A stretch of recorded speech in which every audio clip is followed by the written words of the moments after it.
Apa kabar hari ini? Selamat bertemu kembali bersama dengan channel Agus Berbagi.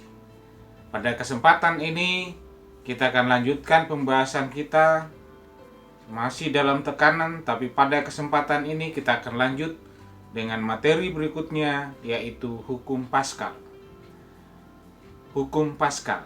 Kali ini kita akan membahas tentang apa prinsip yang dikemukakan oleh Pascal dalam hukumnya. Kemudian, bagaimana penerapannya, alat-alat teknologi yang menggunakan prinsip hukum Pascal. Kemudian, bagaimana cara menghitung besarnya tekanan baik di bejana kiri maupun di bejana kanan dalam prinsip hukum Pascal ini.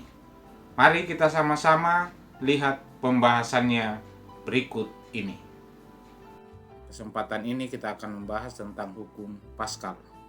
Apa yang dikemukakan oleh Pascal tentang tekanan? Perhatikan ini. Jika air dalam ruang tertutup itu diberikan tekanan, pertanyaan yang muncul adalah ke arah manakah tekanan itu akan diteruskan?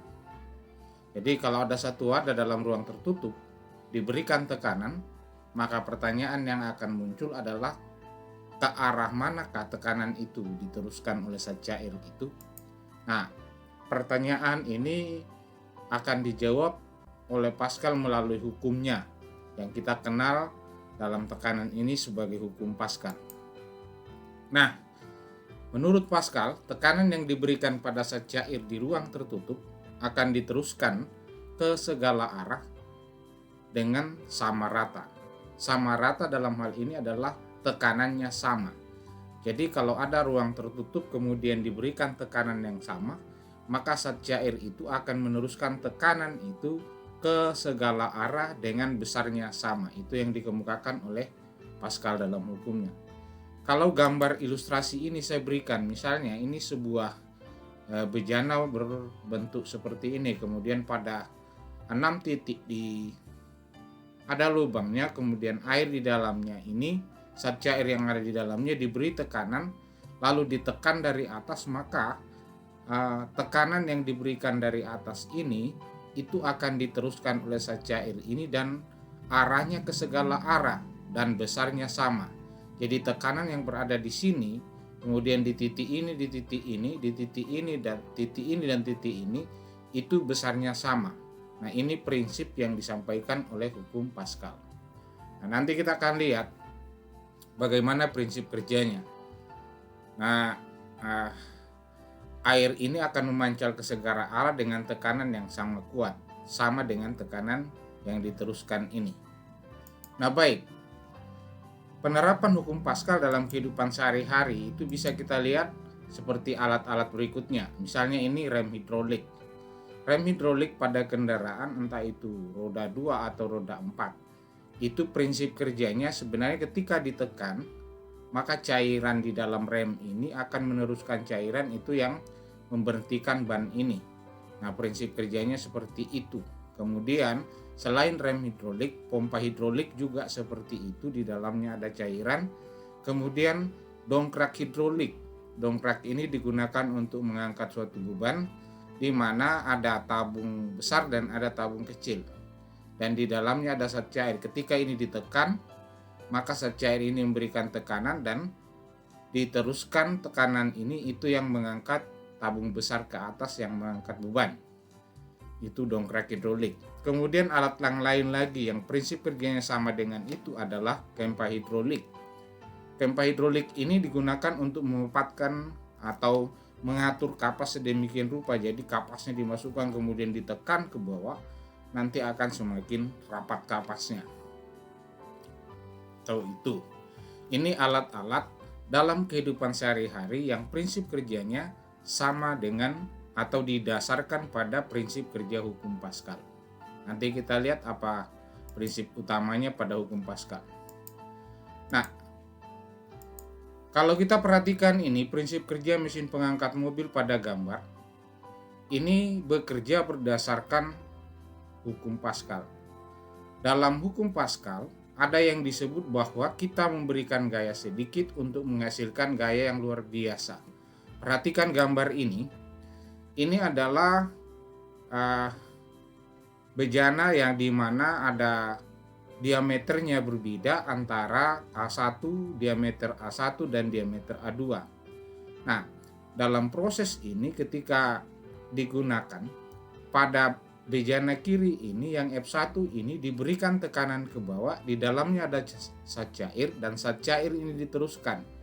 Nah, itu yang mengangkat beban mobil terangkat seperti ini. Pada hidrolik, misalnya pada pencucian mobil sering ditemukan yang seperti ini.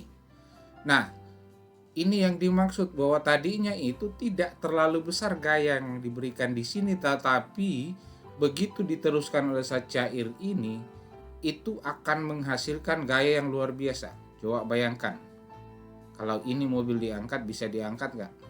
Tidak bisa, tapi ini bisa menggunakan satu tangan di sini dengan menekan tombolnya yang ada di sini, lalu tekanan ini ada, kemudian tekanan sampai ke zat cair ini meneruskan tekanan itu yang mendorong atau mengangkat hidrolik ini ke atas sehingga mobil ini terangkat. Gaya yang diberikan sedikit tetapi menghasilkan gaya yang luar biasa. Itu prinsip pada hukum Pascal. Nah, hubungan besaran-besaran yang berlaku di hukum Pascal seperti tadi gaya kemudian luas bidang tekan berlaku seperti rumus ini. Bisa dihitung seperti ini, bahwa tekanan pada F1 dibagi dengan luas bidang tekan tabung pertama itu akan sama dengan tekanan pada F2 dibagi dengan luas bidang tekan pada tabung kedua. Nah, atau biasa kalau ini kita membawa dalam perkalian bisa seperti ini, bahwa tekanan pada F1 dikali dengan tekanan pada luas bidang tekan tabung 2 itu akan sama dengan tekanan F2 dikali dengan luas bidang tekan pada tabung 1. Nah, ini berlaku seperti ini. Dengan ketentuan bahwa F1 itu gaya pada bejana kiri, biasanya yang bejana kiri itu lebih kecil, kemudian gaya pada bejana kanan F2, A1 adalah luas bejana 1 atau bejana kiri, dan A2 adalah luas bejana kedua atau bejana kanan. Misalnya seperti ini. Nah, mari kita perhatikan contoh soal berikut. Perhatikan gambar berikut.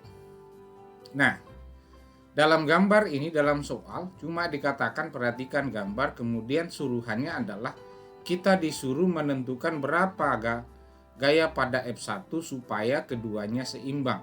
Nah, kenapa seimbang? Tadinya seimbang, tetapi ketika diberikan gaya pada F1 itu 10 Newton pasti tidak seimbang lagi. Supaya seimbang, maka pada F2 berapa gaya yang harus diletakkan di sini supaya tetap seimbang dengan posisi seperti ini. Nah, variabel-variabel yang diketahui di dalam soal ini kita perhatikan. Yang diketahui itu gaya tekan F1 yang diberikan di sini itu ada 10 Newton. Kemudian luas bidang tekan ini pada tabung kecil, ya, pada tabung F1 itu 20 cm persegi. Yang diketahui juga adalah luas bidang tekan pada F2 1000 cm persegi. Nah, sekarang pertanyaannya, diberikan tekanan 10 Newton, berapa tekanan yang harus diletakkan di F2 supaya ini tetap seimbang seperti semula? Nah, ini yang pertanyaannya.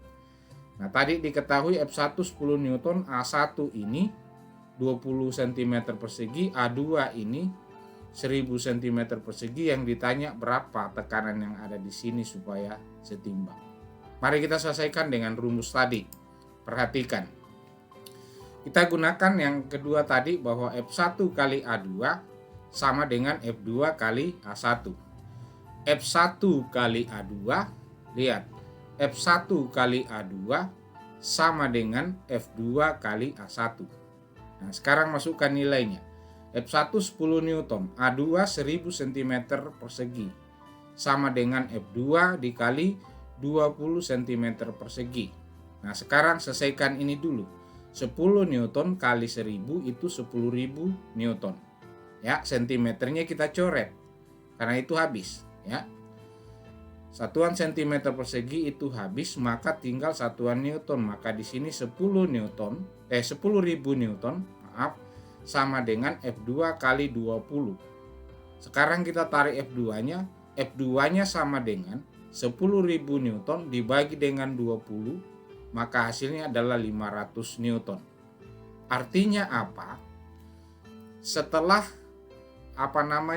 bejana ini, tabung ini diberikan tekanan 10 Newton pada tabung F1, maka harus tekanan yang dihasilkan di F2 supaya tetap seimbang adalah 500 Newton. Tadi prinsip hukum Pascal mengatakan itu memberi gaya sedikit dan menghasilkan gaya sangat besar. Perhatikan, gaya F1 yang diberikan ini 10 Newton, sementara yang dihasilkan di F2 adalah 500 Newton. Berapa perbandingannya? Perbandingannya itu adalah 1:5. Demikianlah tadi pembahasan kita tentang hukum Pascal, prinsip pada hukum Pascal, kemudian teknologi-teknologi dalam kehidupan sehari-hari yang memanfaatkan prinsip hukum Pascal, bahkan contoh penggunaan dalam perhitungan cara menghitung besarnya tekanan pada alat-alat yang menggunakan prinsip hukum Pascal dalam bentuk pembahasan contoh soal. Sampai bertemu kembali bersama dengan channel Agus Berbagi.